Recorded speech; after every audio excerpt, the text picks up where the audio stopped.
Israel versus ஈரானோட வார் இந்தியாவுடைய பங்கு சந்தையை கிராஷ் பண்ணியிருக்குன்னு சொல்லலாம்.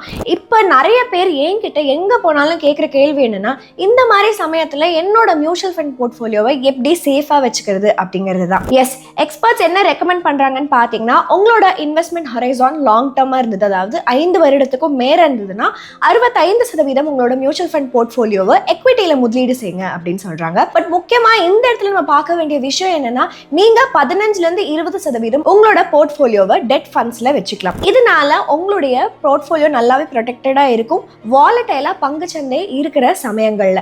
அண்ட் 10லேருந்து 15% உங்களுடைய போர்ட்ஃபோலியோ கமாடிட்டிஸ் ஆன கோல்ட், சில்வர் இந்த மாதிரி நீங்க அலோகேட் பண்ணி வச்சுக்கலாம். ஏன்னா இதெல்லாம் ஜென்ரலா சேஃப் ஹேவன் அசெட்ஸா கன்சிடர் பண்ணப்படுது. இப்போ எக்ஸ்பர்ட்ஸ் என்ன ரெக்கமெண்ட் பண்றாங்கன்னா, 75லேருந்து 80% உங்களுடைய டோட்டல் எக்விட்டி அலோகேஷன் வந்து உங்களோட கோர் போர்ட்ஃபோலியோவா இருக்கணும் அப்படின்னு சொல்றாங்க. அதாவது மோஸ்ட்லி பயஸ்ட் வந்து flexi cap, large cap and multi cap ஃபண்ட்ல பயஸ்டா இருக்கணுங்கிறாங்க. அதே சமயத்துல ரிமைனிங் போர்ஷன் வந்து கொஞ்சம் ரிலேட்டிவா ரிஸ்கியா இருக்கிற ஃபண்ட்ல நீங்க போடலாங்கிறாங்க. Mid cap, small cap, sectoral, thematic funds இந்த மாதிரி எதோ உங்களுக்கு விருப்பமோ அதை பார்த்து நீங்க போட்டுக்கலாங்கிறாங்க. இதனால உங்களுடைய ஓவரால் போர்ட்ஃபோலியோட வருவாய் லாங் டேர்ம்ல அதிகமா இருக்க வாய்ப்பு இருக்கு அப்படிங்கிறாங்க. நம்ம எல்லாருமே பார்த்திருப்போம், பங்குச்சந்தையில கோல்டு அதுக்கப்புறம் சில்வர் ETF 15%க்கும் மேல வந்துட்டு மண்டே சில ETFs ரிட்டர்ன் கொடுத்திருக்கு. கிளியரா என்ன காட்டுது அப்படின்னா, ஜியோ பாலிட்டிக்கல் கான்ஃப்ளிக்ட்ஸ் ஏதாவது இருந்துச்சுன்னா அவங்க வந்து ஒரு சேஃப் ஹேவன் ஆசெட் அந்த கோல்டு அண்ட் சில்வர் இருக்கு அப்படிங்கறத தான் காட்டுது. ஸோ கோல்டு வந்துட்டு ஃபோக்கஸ் பண்றது பெட்டர். ஏன்னா சில்வருடைய அப் அண்ட் டவுன் வந்து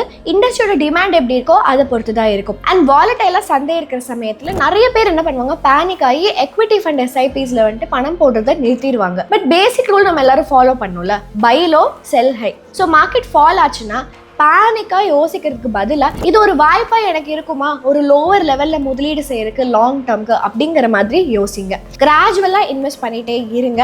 கரெக்ஷன்ஸ் வந்து ஒரு எனிமியா பார்க்காதீங்க, பட் நம்ம பைசா யூஸ் பண்ண முடியுமா அப்படின்னு யோசிச்சு பாருங்க. ஷார்ட் டேர்ம் நாய்ஸ்ல ஃபோக்கஸ் பண்ணாதீங்க, பட் லாங் டேர்ம் விலகுகள் என்னவோ அதுல வந்து ஃபோக்கஸ் பண்ணுங்க. ஸ்டடீஸ் என்ன காட்டுதுன்னா, ஷார்ட் இன்வெஸ்ட்மெண்ட் பீரியட்ல எக்விட்டி ஃபண்ட்ஸ்க்கு ஹையர் ப்ராபபிலிட்டி இருக்கு நெகட்டிவ் ரிட்டர்ன்ஸ் கொடுக்கறதுக்கு. பட் எப்பவுமே இந்த விஷயத்தை ஞாபகம் வச்சுக்கோங்க, கம்ப்ளீட்டா இந்த மாதிரி ஜியோ பொலிட்டிக்கல் டென்ஷன்ஸ் வரும்போது நம்மளுடைய ஃபுல் போர்ட்ஃபோலியோவை ஓவர்ஹால் பண்றது வந்து ஸ்மார்ட் மூவ் கிடையவே கிடையாது. அதனால எக்ஸ்பர்ட்ஸ் வந்து என்ன சொல்றாங்கன்னா, சின்ன சின்ன டாக்டிக்கல் சேஞ்சஸ் பண்ணுங்க உங்களோட அலோகேஷன்ல. அதாவது உங்களோட அசெட் அலோகேஷன் வந்து ஸ்லைட்டா அட்ஜஸ்ட் பண்ணுங்க, லாங் டேர்ம் ஸ்ட்ராட்டஜி என்னவோ அதை டிஸ்டர்ப் பண்ணாம அப்படிங்கிறாங்க. மறக்காம நம்மள ஃபாலோ பண்ணிருங்க.